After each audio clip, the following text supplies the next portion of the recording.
Hi, I'm Natalie Mullen, former people pleaser and queen of doing way too much, turned holistic life coach and wellness educator for purpose seeking women of color and allies. Welcome to From a Full Cup. On this podcast, I teach you how to use the 12 pillars of wellness to discover your purpose, uplevel your well being, and create the life of your dreams because we all deserve to be fulfilled, and you simply can't pour from an empty cup. Through candid conversations, insightful interviews, and motivational nuggets, you'll feel inspired, empowered, and supported as together we navigate this thing called life, holistically and with your well being at the center. If you're committed to personal development and you're ready for more, you're in the right place. Now let's get started. Hey, y'all. This is my 27th episode. Woohoo. I'm so happy you're here today. Thank you for listening and tuning in. And today we're going to be exploring the question, what is enough for you? I hope you find this episode helpful. And if you do, please give it a 5-star rating on Apple Podcasts, Spotify, or Google Podcasts so that the algorithm can help new people find this podcast, or just share it with a friend. Just forward it to them.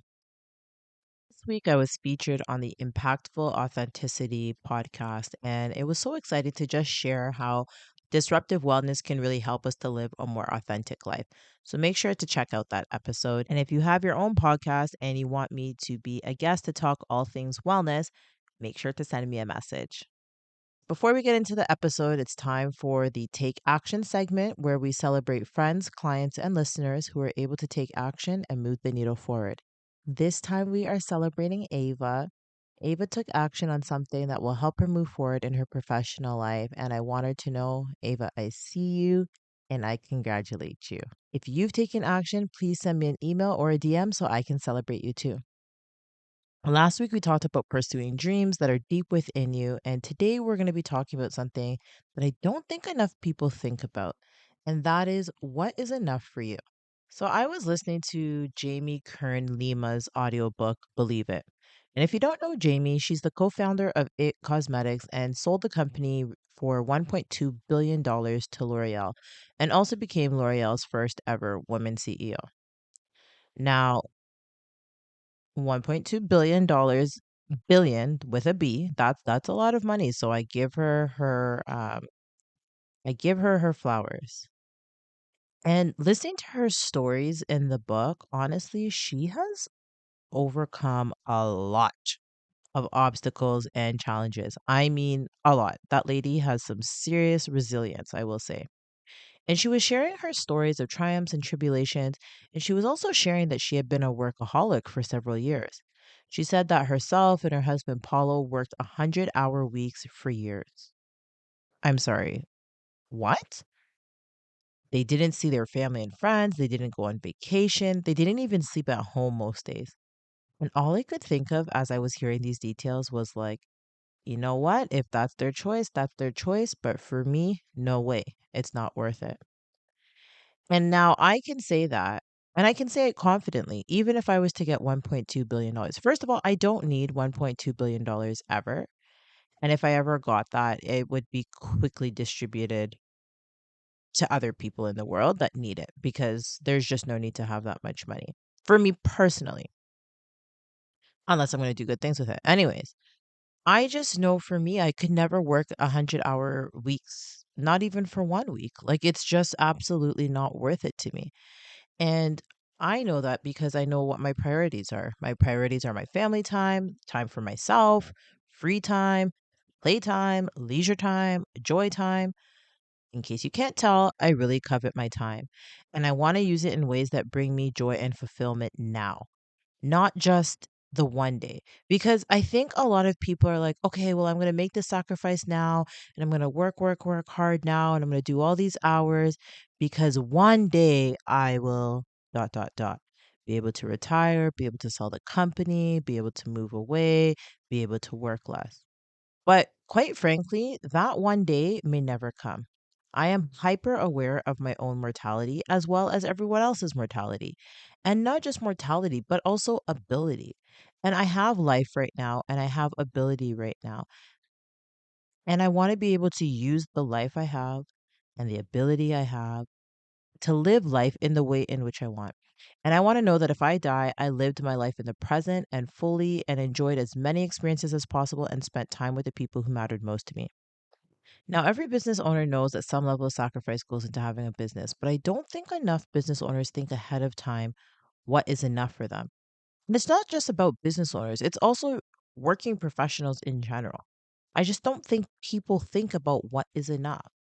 And you know what? It actually reminds me of in university, I had a friend, and I remember we were talking about what are we going to do when we graduate university.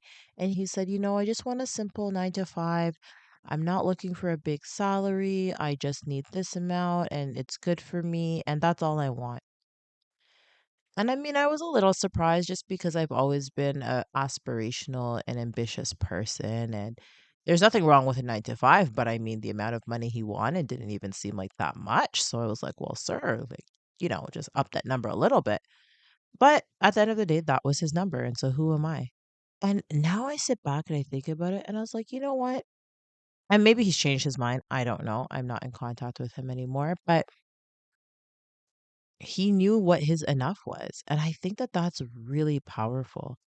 I think it is so powerful, liberating, and freeing to know what your enough is and to know when you get to that point, then you can stop. And I really think it's important to sit down with yourself and say, what is your enough? What do you want out of life? How will you know when you'll be satisfied? Is it based off a specific income or revenue target? Is it that you want your business to be acquired or sold? Is it that you want to work for the next 20 years? Is it that you want to own your business until the day you die? Is it that you want to pass it on to your kids or to somebody else? If you want to make a conscious choice to work 80 hours a week or 100 hours a week because that is meaningful, joyful, and fulfilling to you, well, you go right ahead. But understanding what is enough helps you define your goals and aspirations more clearly and allows you to set realistic and achievable targets so that you're not constantly chasing this never-ending ideal. Knowing what is enough also liberates you from the constant pressure to conform to societal expectations or compare yourself with others because it allows you to define your success and fulfillment on your own terms. And it's really important to pursue your goals and ambitions, but when you don't even know what is driving you, it can just lead to neglecting your well being, relationships, your health, and other important aspects of life. So, to really paint a picture here, I want you to imagine a runner who's participating in a race, but there's no finish line. No matter how fast they run, they can never reach the end because the finish line doesn't exist. So, as a result, they keep pushing themselves to run faster and harder, and they're never able to experience the satisfaction of crossing the finish line. Everybody wants to run through that ribbon and raise their hands and be like, yay. But what happens when you don't have that moment? So, because they keep going with no end in sight, it just leads to exhaustion, burnout, and a sense of unfulfillment. And so that's very similar to the life of a workaholic. They just keep pouring all their time and energy into work, and they neglect other aspects of life. They miss out on all the joys of a well rounded existence. They keep chasing something, a goal that isn't even defined, and therefore their accomplishments and success are just never enough. Just as a runner needs a finish line to mark the completion of a race, a workaholic also needs to define their limits and recognize when their efforts have reached a point of sufficiency to achieve a healthier and more balanced life. So, now I want to dig a little deeper into mindset and just tackle some of the subconscious beliefs people have around, well, work in general. So, some people think that, worth is solely determined by their professional achievements and success. And you have to reframe this belief by recognizing, listen, your worth is not tied to your work. You are a valuable individual based simply on your existence. You are on this planet, breathing and living, and because you are here, you matter. You are valuable because of your humanity. The second common belief is that if I'm not perfect in everything I do, I'm a failure. And this probably stemmed from a childhood trauma where nothing you did was ever good enough for someone in a position of authority.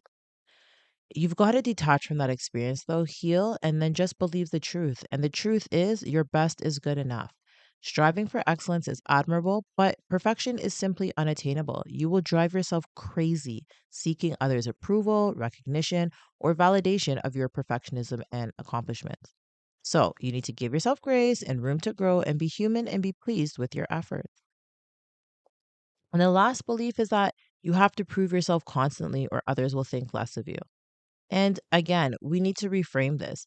You have nothing to prove to others. Prove only to yourself your worth based on your own measures. Were you a better, more improved version of yourself now compared to last year at the same time? If so, great. Celebrate your progress and stick to your own healthy goals and aspirations.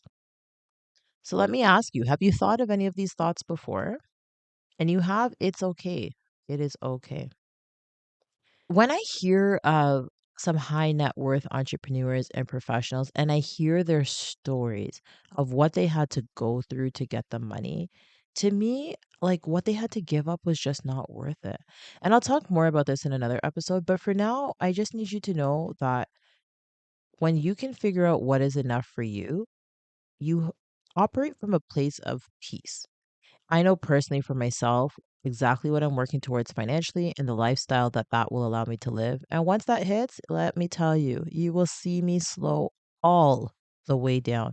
Okay? Because your girl is not going to be killing herself, living tired and ragged for the system or for an employer or even for myself. Absolutely not. At that point, I will just be living an even more joyful, fulfilling, and meaningful life. And I will have even more time on my hands.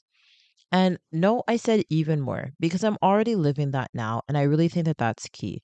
The future life that you want for yourself, start embracing, embodying, and living it now in whatever ways you can.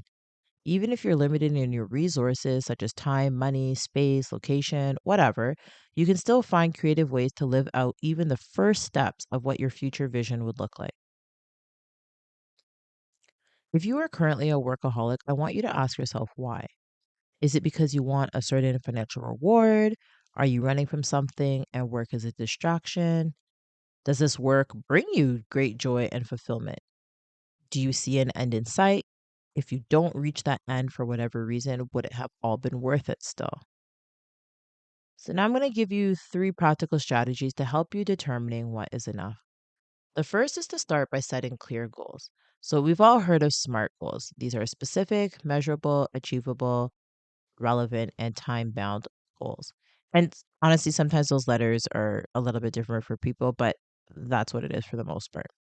So, having these clear objectives will help you understand what you're working towards and when it's time to stop or reassess your efforts or sit back and give yourself an applause because you've reached enough.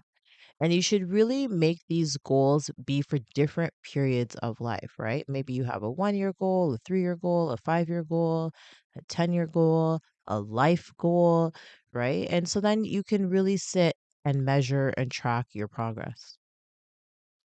The next strategy is to identify your core values. So, this is actually an exercise I do with my coaching clients when they are creating their dream life blueprint. You've got to be able to identify your core values, priorities, and beliefs in life, and always anchor this with your why. So you may be familiar with Simon Sinek and his book. I'm not sure if it's Sinek or Sinek, but anyways, his book is called Start with Why. And it's one of those most powerful questions because once you know your why and what drives you, motivates you, and moves you, you can then answer what's enough to honor the why.